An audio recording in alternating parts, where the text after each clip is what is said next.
എല്ലാ കൂട്ടുകാർക്കും ശുഭരാത്രി നേർന്നുകൊണ്ട് നമുക്ക് അബിയുടെയും ജാനകിയുടെയും അടുത്ത ആഴ്ചയിൽ നല്ലൊരു പ്രൊമോ വിശേഷം കേട്ടാലോ.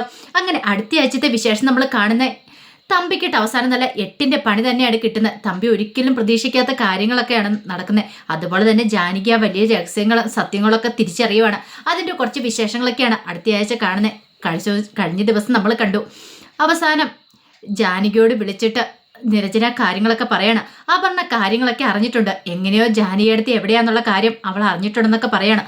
ഇത് കേട്ട് കഴിഞ്ഞപ്പോഴത്തേനും ഒരു കാര്യം ഉറപ്പായി.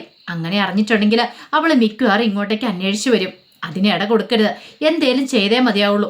എങ്ങനെയെങ്കിലും ഇവിടുന്ന് ഒന്ന് കടന്നു പോകണം. അവളെ എങ്ങനെയും പോയി ബ്ലോക്ക് ചെയ്യണം എന്നൊരു ചിന്ത മനസ്സിലേക്ക് വരുവാണ്. പിന്നീട് ഫോൺ വെച്ച് കഴിഞ്ഞപ്പോഴത്തേനും അബിയെ വിളിക്കുവാണ്. അബിയെ വിളിച്ചിട്ട് ജാനിയെ കാര്യങ്ങളൊക്കെ പറയണം. അബിയേട്ടാ, ഇതുപോലെയാണ് കാര്യങ്ങൾ. നിരഞ്ജനെ വിളിച്ചിട്ടുണ്ടായിരുന്നു.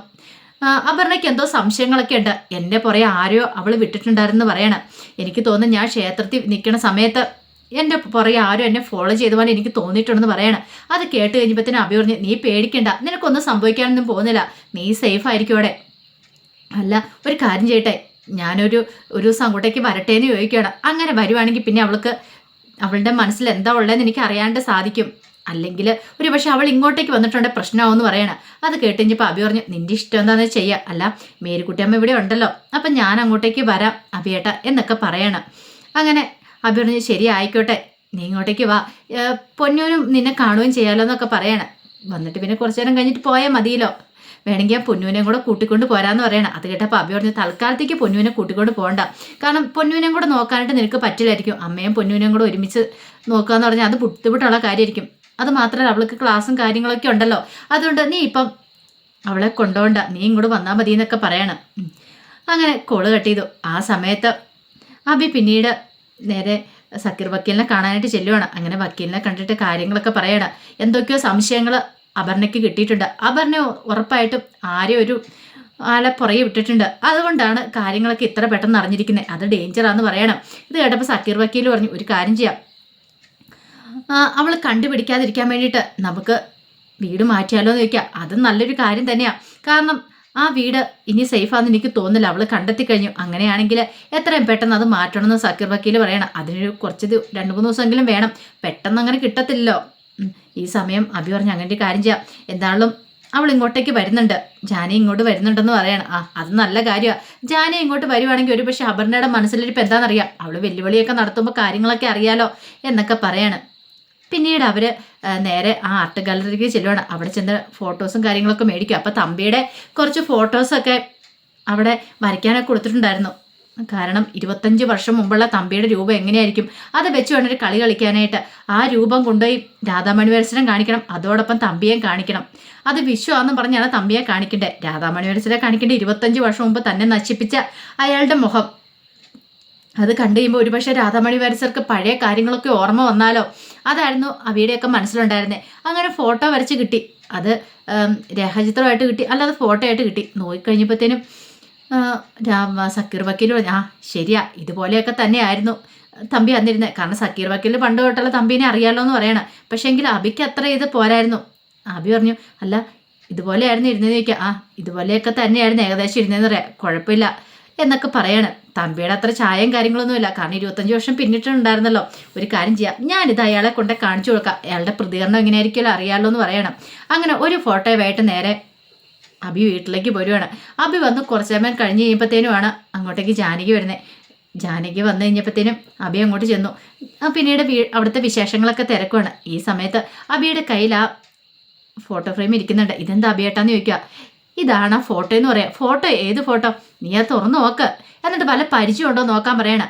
അങ്ങനെ എന്ത് ചെയ്യുവാണ്, ജാനകി അത് തുറന്നു നോക്കിയപ്പോൾ ജാനകിക്ക് ഒരു പരിചയവും തോന്നിയില്ല. ഇതാരാ എന്ന് ചോദിക്കണം. ഇത് കേട്ടപ്പോൾ അബി പറഞ്ഞു, ഇതാണ് തമ്പി എന്ന് പറയണം. തമ്പിയോ? ഇതെങ്ങനെ തമ്പിയോ എന്ന് പറയണം. അതെ, അയാളുടെ 25 വർഷം മുമ്പുള്ളത് രേഖാചിത്രമാണെന്ന് പറയണം. അത് വെച്ച് ഞങ്ങൾ ഒരു ഫോട്ടോ ആക്കി എടുത്തതെന്ന് പറയണം. അല്ല, ഇത് അയാളുമായിട്ട് യാതൊരു സാദൃശ്യം ഇല്ലെന്ന് പറയണം. അതിങ്ങനെ തന്നെ ആയിരിക്കും അയാൾ ഉണ്ടായിരുന്നേ, നമുക്കറിയത്തില്ലല്ലോ എന്ന് പറയണം. എന്നാൽ സക്കീർ വക്കീൽ അയാളെ കാണിക്കാൻ പോയിട്ടുണ്ട്. അയാളുടെ പ്രതികരണം എങ്ങനെയാണെന്ന് അറിയാനായിട്ട് സാധിക്കും. ഇതിപ്പം ഞങ്ങൾ പറഞ്ഞിരിക്കുന്ന ഞങ്ങളുടെ കള്ളക്കഥകളൊക്കെ ഉണ്ടാക്കിയിട്ടുണ്ടായിരുന്നു. പിന്നീട് വിശ്വത്തെക്കുറിച്ചുള്ള കാര്യങ്ങളെല്ലാം പറയണം. വിശ്വം ഒരുത്തനെ ഞങ്ങൾ കള്ളക്കഥ രൂപത്തിൽ ഇറക്കിയിട്ടുണ്ട്. കാരണം നീയാണ് അയാളുടെ മകളെന്നുള്ള കാര്യം പറയാൻ പറ്റില്ല. അപ്പം അയാൾക്കൊരു മകനുണ്ടെന്നാണ് പറഞ്ഞിരിക്കുന്നത്, രാധാമണി വരസയുടെ മകന്. അല്ലാതെ പറഞ്ഞിട്ടുണ്ടെങ്കിൽ അയാൾ സത്യം കണ്ടുപിടിക്കാൻ പുറകെ ഇറങ്ങിത്തിരിക്കില്ലേ.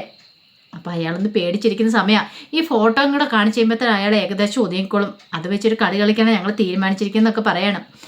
അത് കേട്ടപ്പോൾ ജാനകി പറഞ്ഞു, അല്ല ഇത് നേരെ ആകുമെന്ന് ചോദിക്കണം. നേരെ ആക്കണമല്ലോ. തമ്പി ഒരു കാരണവശാലും കുറച്ച് നാളത്തേക്ക് നിങ്ങൾ നിൻ്റെ പുറകെ വരില്ല, അതിനു വേണ്ടിയിട്ടുള്ളൊരു മറയായതെന്നൊക്കെ പറയണം.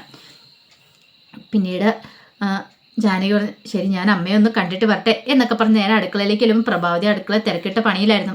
ജാനകിയെ കണ്ടപ്പോൾ പ്രഭാതിക്ക് സന്തോഷമായി. പിന്നീട് ജാനകിയോട് വിശേഷങ്ങളൊക്കെ തിരക്കുന്നുണ്ട് അവിടുത്തെ. അങ്ങോട്ട് അമ്മയുടെ അടുത്തേക്ക് പോയെന്ന് അറിയത്തില്ല, ജോലി സ്ഥലത്ത് അതല്ലേ പറഞ്ഞിരിക്കുന്നത്. അങ്ങനെ ജോലി സ്ഥലത്തെ വിശേഷങ്ങളും കാര്യങ്ങളൊക്കെ തിരക്കുവാണ്. അതിനുശേഷം ജാനകി പറഞ്ഞു, എനിക്ക് ഇന്ന് തന്നെ പോകണം അമ്മയെന്നൊക്കെ പറയാണ്. അപ്പോഴേക്കും അപർണ അങ്ങോട്ടേക്ക് വന്നു. അപർണ വന്നിട്ട് പറഞ്ഞു, ആഹാ നീ എത്തിയായിരുന്നോ, നിന്നെ ഒന്ന് കാണാൻ വേണ്ടി ഞാൻ ഇരിക്കുമായിരുന്നു പറയണേ. ഇത് കേട്ട് കഴിഞ്ഞപ്പോൾ ജാനകി പറഞ്ഞു, ആണോ കണ്ടിട്ടോ. അല്ല നീ എങ്ങോട്ട് പോയെന്നാ പറഞ്ഞേ. നീ ജോലിക്ക്. ജോലിക്ക് തന്നെ പോയിരിക്കുന്നേ. അല്ല അവിടെ ഒരു പ്രായമായ സ്ത്രീ ഇല്ലേന്ന് ചോദിക്കേ. ഉണ്ട്, കാരണം എന്നെ ഹെൽപ്പ് ചെയ്യാണ്ട് ഞാൻ തന്നെയല്ലേ ഉള്ളൂ. അപ്പം എൻ്റെ കൂടെ ഒരു പ്രായമായ സ്ത്രീ ഉണ്ടെന്ന് പറയണം. ഒരു പ്രായമായ അമ്മയും കൂടെ എൻ്റെ കൂടെ ഉണ്ടെന്ന് പറയാം. അതൊട്ടും പ്രതീക്ഷ കാര്യമായിരുന്നില്ല അപർണ. പിന്നീട് പറഞ്ഞു, അതെ ഞാൻ ജോലിക്ക് പോകുന്ന സമയത്ത് എനിക്ക് കഞ്ഞിയൊക്കെ വെച്ച് തരാനായിട്ട് ആരെങ്കിലും വേണ്ടേ, അതിന് വേണ്ടി നിർത്തിയിരിക്കുന്നതെന്ന് പറയണം. ഇത് കേട്ടിഞ്ഞപ്പോൾ അപർണ പറഞ്ഞു, ഞാനിത് വിശ്വസിക്കണോ അല്ലേ. അല്ല ഞാൻ കരുതിയത് എന്താ അറിയോ, നീ നിന്റെ അമ്മയായിട്ട് വെച്ചോണ്ടിരിക്കുന്ന ആ സ്ത്രീ, ഞാൻ അവരെക്കുറിച്ചാണ് ചോദിച്ചതെന്ന് പറയണം. അമ്മയായിട്ടോ, നിനക്കിത് എന്ത് പറ്റി അപർണേ. ഞാൻ അമ്മയായിട്ട് ആരും ഞാൻ അവിടെ വെച്ചോണ്ടിരിക്കുന്നൊന്നുമില്ല, അതൊക്കെ നിന്റെ തോന്നൽ മാത്രമാണെന്ന് പറയണം. ഇത് കേട്ടിഞ്ഞപ്പോൾ അപർണ പറഞ്ഞു, ഇതൊക്കെ ഞാൻ വിശ്വസിക്കണോ അല്ലേ എന്ന് ചോദിക്കണം. നീ വിശ്വസിച്ചാലും കൊള്ളാം ഇല്ലെങ്കിലും കൊള്ളാം, എനിക്കിത് കൂടുതലായിട്ടൊന്നും പറയാനില്ല എന്ന് പറഞ്ഞിട്ട് ജാനകി അങ്ങോട്ടേക്ക് പോവാണ്. പ്രഭാവതി ചോദിച്ചു, നിനക്ക് എന്താ അപർണേ, വെറുതെ എന്തിനാ നീ ജാനകിയായിട്ട് വഴക്കുണ്ടാക്കാൻ പോകുന്നേ. അവള് പറഞ്ഞല്ലോ, പിന്നെ നീ അതിന്റെ പുറകെ പോകേണ്ട കാര്യമുണ്ടോ എന്ന് ചോദിക്കുക. ഇത് കേട്ടത് അപർണ പറഞ്ഞു, അപർണ ആരെന്ന് കാണിച്ചു കൊടുക്കുന്നുണ്ട് അവളെ ഞാൻ, എന്നോട് അവളുടെ കളി എന്നൊക്കെ പറഞ്ഞുകൊണ്ട് എന്ത് ചെയ്യണം, അപർണ അങ്ങോട്ട് ദേഷ്യപ്പെട്ട് പോവാണ്.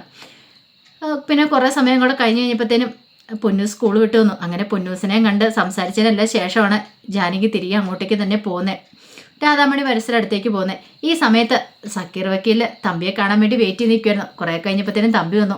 അങ്ങനെ തമ്പി വന്ന് സംസാരിക്കുന്ന സമയത്ത് സക്കീർ വക്കീൽ പറഞ്ഞു, അതെ വിശ്വത്തിൻ്റെ ഒരു ഫോട്ടോ കിട്ടിയിട്ടുണ്ടെന്ന് പറയണം. ഇത് കേട്ടപ്പോൾ തമ്പിക്ക് ഭയങ്കര ആകാംക്ഷയായി, എന്താ ഏതെന്ന് അറിയാൻ വേണ്ടിയിട്ടുള്ള ആകാംക്ഷ. പിന്നീട് സക്കീർ വക്കീൽ ആ ഫോട്ടോ അങ്ങോട്ട് കാണിച്ചു കൊടുക്കുകയാണ്. ഇത് കണ്ടു കഴിഞ്ഞപ്പോഴത്തേനും തമ്പി ഒരു നിമിഷം ഞെട്ടിപ്പോയി. കാരണം താൻ 10-25 വർഷം മുമ്പ് എങ്ങനെയിരുന്നു അതേപോലെ തന്നെ തൻ്റെ ഏകദേശം രൂപസാദൃശ്യങ്ങളും കാര്യങ്ങളും എല്ലാം ഉണ്ട്. പെട്ടെന്ന് തമ്പി ചോദിച്ചു, ഇവനാണോ വിശ്വന്ന് ചോദിക്കുക. എന്താ തമ്പി തനിക്ക് ഇവനെ അറിയാമെന്ന് ചോദിക്കുക. ഇല്ല അറിയത്തില്ല, പിന്നെന്താ കുഴപ്പം. അല്ല അത് പിന്നെ ഞാൻ തമ്പിക്കൊരു കാര്യം മനസ്സിലായി, തൻ്റെ മകൻ തന്നെ ഇവന്, ഒരു സംശയമില്ല. താൻ മുമ്പ് ഇരുന്ന എങ്ങനെയാണോ അങ്ങനെ തന്നെ. അപ്പം ഇവന് ഒറിജിനലാണ്, ഡ്യൂപ്ലിക്കേറ്റ് അല്ല എന്നൊരു ചിന്ത മനസ്സിലേക്ക് വരിക. പക്ഷേ ഇവരൊരു ഡ്രാമ കളിച്ചാന്നുള്ള കാര്യം തമ്പിക്ക് അറിയത്തില്ലോ. സക്കീർ വക്കീൽ പറഞ്ഞു, എന്താണെങ്കിലും ഇവൻ അടങ്ങിയിരിക്കില്ല, തമ്പി ഒന്ന് സൂക്ഷിക്കാൻ നല്ല എന്നൊക്കെ പറയണം. ഇത് കേട്ട് കഴിഞ്ഞപ്പോഴത്തേനും വക്കീലിനോട് ചോദിച്ചു, ഇവൻ എവിടെയുണ്ടെന്ന് ചോദിക്കുക. അതൊന്നും എനിക്കറിയത്തില്ല, ഒരു ഫോട്ടോ കിട്ടി, അത് ഞാൻ തമ്പീനെ കാണിച്ചു, അത്രമാത്രമേ ഉള്ളൂ. അല്ല തമ്പിക്ക് ഇവനെ പരിചയമുണ്ടെ പറഞ്ഞു, എനിക്ക് പരിചയമൊന്നുമില്ല, ഞാൻ ആദ്യമായിട്ടാണ് കാണുന്നതെന്നൊക്കെ പറയണം. ഇത് കേട്ട് കഴിഞ്ഞപ്പോൾ വക്കീൽ പറഞ്ഞു, ആണോ ആയിക്കോട്ടെ എന്നാൽ കുഴപ്പമൊന്നുമില്ല, ശരി എന്നാൽ ഞാൻ പോയേക്കും എന്ന് പറഞ്ഞപ്പോഴത്തേനും തമ്പി പറഞ്ഞു, അതേ വക്കീൽ അവിടെ നിൽക്കാൻ പറയണം. അല്ല ഇവനെക്കുറിച്ച് എന്തെങ്കിലും ഡീറ്റെയിൽസ് കിട്ടുവാണെങ്കിൽ വക്കീൽ എന്നോട് പറയണമെന്ന് പറയാം. അതെന്തിനാ ഞാൻ പറയണേ. അല്ല അത് പിന്നെ ഞാൻ തമ്പിക്ക് ഇനിയിപ്പോൾ എന്തെങ്കിലും സംശയം ഉണ്ടോ എന്ന് ചോദിക്കുകയാണ്. നിങ്ങളുടെ മകനല്ലെന്നല്ലേ പറഞ്ഞേ. അല്ല അത് പിന്നെ ഞാൻ മകനല്ലെന്ന് പറഞ്ഞാൽ മിക്കവാറും അമ്മയെ വിളിച്ചുകൊണ്ട് വരാനായിട്ട് അവൻ പോയതായിരിക്കും. അവൻ എന്താണല്ലോ ഒരു ഒന്നാന്തരം ഗുണ്ട തന്നെയാണ്, അവൻ അങ്ങനെ വെറുതെ ഇരിക്കുമെന്ന് എനിക്ക് തോന്നുന്നില്ല എന്ന് പറഞ്ഞിട്ട് അങ്ങോട്ട് പോവുകയാണ്. തമ്പിയുടെ മനസ്സിലേക്ക് തീ കോരിയിട്ടിട്ടാണ് പോകുന്നത്. തമ്പിക്ക് ഇരിക്കാനും നിൽക്കാനും വല്ലാത്തൊരവസ്ഥയിൽ തമ്പി നെട്ടോട്ട് ഓടുവാണ് കിടന്ന്. എന്ത് ചെയ്യാൻ പറ്റും, പെട്ടുപോയില്ലെന്നൊരു ചിന്ത വരുവാണ്. ഇങ്ങനെ പോയിട്ടുണ്ടെങ്കിൽ തൻ്റെ കുടുംബജീവിതം, തൻ്റെ മോള്, തൻ്റെ ഭാര്യ എല്ലാം നഷ്ടപ്പെടുമെന്ന് തമ്പിക്ക് മനസ്സിലായി. പിന്നീട് ജാനകി അമ്മയെ കൊണ്ട് ഹോസ്പിറ്റലിലേക്ക് പോകുന്ന ദിവസമായിരുന്നു, രാധാമണി വരസരെ കൊണ്ട്. അങ്ങനെ ഹോസ്പിറ്റലിൽ പോയി ചെക്കപ്പ് കഴിഞ്ഞിട്ട് അങ്ങോട്ട് വന്നതിന് ശേഷം ജാനകി മെഡിസിൻ മേടിക്കാനായിട്ട് അങ്ങോട്ട് പോവാണ്. ആ സമയം രാധാമണി വരസർ അവിടെ ഇരുത്തിയിട്ടാണ് അങ്ങോട്ട് പോകുന്നത്. അങ്ങനെ മെഡിസിൻ വാങ്ങിച്ചുകൊണ്ട് ഇങ്ങോട്ട് വരുമ്പോഴാണ് നകുലിൻ്റെ ചേട്ടൻ നരേന്ദ്രൻ അങ്ങോട്ടേക്ക് വരുന്നത്. അപ്പം നരേന്ദ്രൻ ജാനകിയെ കണ്ടു. ഒരു നിമിഷം അയാളിങ്ങനെ തുറച്ചു നോക്കി. അപ്പം നകുലൻ പറഞ്ഞ് ശരി തന്നെയാണ്, കാരണം ഇവളിവിടെ തന്നെയുണ്ട്, ഇവളെ എങ്ങോട്ടും പോയിട്ടില്ല. താൻ വിചാരിച്ചുകൊണ്ട് അവന് തോന്നിയതായിരിക്കുന്ന, കാരണം അവന് എന്തോ മാനസിക പ്രശ്നമുണ്ട്, അതിന് വേണ്ടിയിട്ട് അവന് മരുന്ന് മേടിക്കാൻ വേണ്ടിയിട്ടാണ് അയാളും അങ്ങോട്ടേക്ക് വന്നത്. പെട്ടെന്ന് ജാനകി അങ്ങോട്ടേക്ക് വരുമ്പോഴത്തേനും നരേന്ദ്രൻ അവിടെ നിൽക്കുന്നുള്ളൂ. ജാനകിക്ക് ഭയങ്കര ടെൻഷനായിപ്പോയി. ജാനകി പെട്ടെന്ന് തന്നെ അയാളെ കണ്ടില്ലെന്ന് ഭാവിച്ചിട്ട് നേരെ രാധാമണി വരസ സ്ഥലത്തേക്ക് വരുവാണ്. എന്നിട്ട് പറഞ്ഞു, ബാമ്മ എഴുന്നേക്ക് നമുക്ക് പോകാമെന്ന് പറയണം. പക്ഷെ രാധാമണി വരസ അവിടെ തന്നെ ഇരിക്കുകയാണ്. അമ്മ എഴുന്നേക്കമ്മയെന്ന് പറയണം. അപ്പോഴേക്കും നരേന്ദ്രൻ വന്നിട്ട് ചോദിച്ചു, അല്ല ജാനകി നീ എന്താ എന്നെ കണ്ട് മൈൻഡ് ചെയ്യാതെ പോകുന്നതെന്ന് ചോദിക്കണം. ഇത് കേട്ടപ്പം ജാനകി പറഞ്ഞു, ഞാൻ എന്തിനാ നിങ്ങളെ മൈൻഡ് ചെയ്യുന്നേ, എനിക്ക് പോകാൻ അല്പം ധൃതിയുണ്ടെന്ന് പറയാം. അല്ല നീ എന്താ നകുലിനെ കുറിച്ചൊന്നും ചോദിക്കാത്തതെന്ന് ചോദിക്കാം. ഞാനെന്തിനാ അയാളെക്കുറിച്ച് ചോദിക്കണം, എനിക്ക് അയാളെക്കുറിച്ച് ചോദിക്കേണ്ട കാര്യമില്ല. ബാം എന്ന് പറഞ്ഞ് കയ്യെ പിടിച്ച് രാധാമണ്ടി എഴുന്നേൽപ്പിക്കുകയാണ്. അങ്ങനെ ഇങ്ങോട്ട് പോകാൻ തുടങ്ങിയപ്പോഴത്തേനും നരേന്ദ്രൻ പറഞ്ഞു, അങ്ങനെ നീ അങ്ങോട്ട് പോകാൻ വരട്ടെ, അവിടെ നിൽക്കാൻ പറയാണ്. ജാനകിക്ക് അപകടം മണത്തു. കാരണം കുറെ കാലം മുമ്പ് അവരുടെ കമ്പനിയാണ് ജാനകി ജോലി ചെയ്തുകൊണ്ടിരുന്നത്. ആ സമയത്ത് നകുലൻ ജാനകിനെ കുറെ കഷ്ടപ്പെടുത്തിയിട്ടുണ്ട്, ഉപദ്രവിക്കാനൊക്കെ ശ്രമിച്ചിട്ടുണ്ട്. അന്ന് ജാനകി കുറെ പ്രശ്നങ്ങളൊക്കെ ഉണ്ടാക്കിയതാ. അതൊക്കെ ഇവരുടെ മനസ്സിൽ കിടപ്പുണ്ട്. അപ്പൊ പകരം വീട്ടാനായിട്ട് അവൾ തീരുമാനിച്ചിരിക്കുക. പിന്നീട് പറഞ്ഞു, നീ അങ്ങനെ രക്ഷപ്പെട്ടെന്ന് കരുതണ്ട. എൻ്റെ അനിയൻ നകുലന് ഇപ്പോഴും അവന് വല്ലാത്തൊരു മാനസികാവസ്ഥയിലാണ്. നിന്നെ കണ്ടെന്ന് അവൻ എന്നോട് വന്ന് പറഞ്ഞായിരുന്നു. പക്ഷെ നീ ഈ സിറ്റിയിലുണ്ടെന്ന് ഇപ്പോഴെനിക്ക് മനസ്സിലായി. നിന്നെ വെറുതെ വെടുത്തിടടി, നീ ഏത് മാളത്തിൽ പോയി വിളിച്ചാലും നിന്നെ പിടികൂടുമെന്നൊക്കെ പറയണം. അത് കേട്ടപ്പം ജാനകി പെട്ടെന്ന് തന്നെ അമ്മയും വിളിച്ചോണ്ടങ്ങ് പോവാണ്. ജാനകിക്ക് ഒരു ഉൾഭയം ഉണ്ടായി.